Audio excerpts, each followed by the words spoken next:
अखिल असम हरिजन मजदूर यूनियन की केंद्रीय समिति के तत्वाधान में आज असम के सोनितपुर जिले के अंतर्गत तेजपुर हेम बरुआ हॉल में एक विशेष साधारण सभा का आयोजन किया। उल्लेखनीय है कि विभिन्न स्थानों पर कार्यरत हरिजन श्रमिक अर्थात सफाई कर्मचारियों को स्थायी रूप से नियुक्ति प्रदान करने के साथ साथ विभिन्न समस्याओं के समाधान की मांग को लेकर आज संगठन ने विशेष साधारण सभा आयोजित की। तेजपुर हेम बरुआ हॉल में आज आयोजित इस विशेष साधारण सभा में अखिल असम हरिजन मजदूर यूनियन की केंद्रीय समिति के अध्यक्ष सचिव सहित संगठन की प्रत्येक जिला समिति के पदाधिकारी उपस्थित रहे। अखिल असम हरिजन मजदूर यूनियन की केंद्रीय समिति के तत्वाधान में आज आयोजित इस साधारण सभा में कई महत्वपूर्ण प्रस्ताव पारित किए गए। प्रशांत वैश्य की ये रिपोर्ट।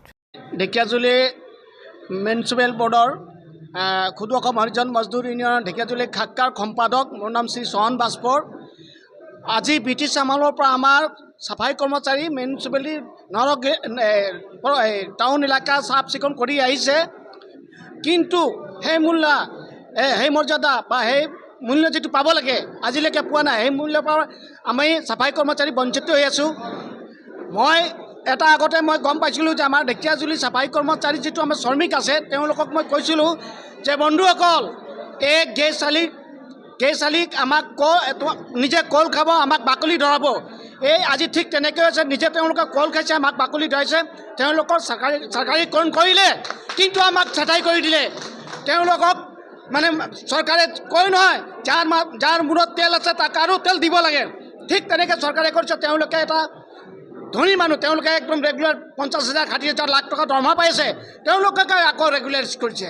গতিকে মই অসম চৰকাৰক অনুৰোধ কৰিছোঁ যে আমাৰ সাফাই কৰ্মচাৰীক যেকি স্থায়ীকৰণ কৰিবৰ কাৰণে মই মোৰ অন্তৰৰ পৰা তেওঁলোকক চৰকাৰক অনুৰোধ কৰিছোঁ যে এই সাফাই কৰ্মচাৰীক মানে স্থায়ীকৰণ কৰিব লাগে। আৰু এটা কথা, আজি মিউনিচিপেল বৰ্ডত ব্ৰিটিছ আমলৰ পৰা আমাৰ কৰ্মচাৰী সবাই কৰ্মচাৰী কাম কৰি আছে।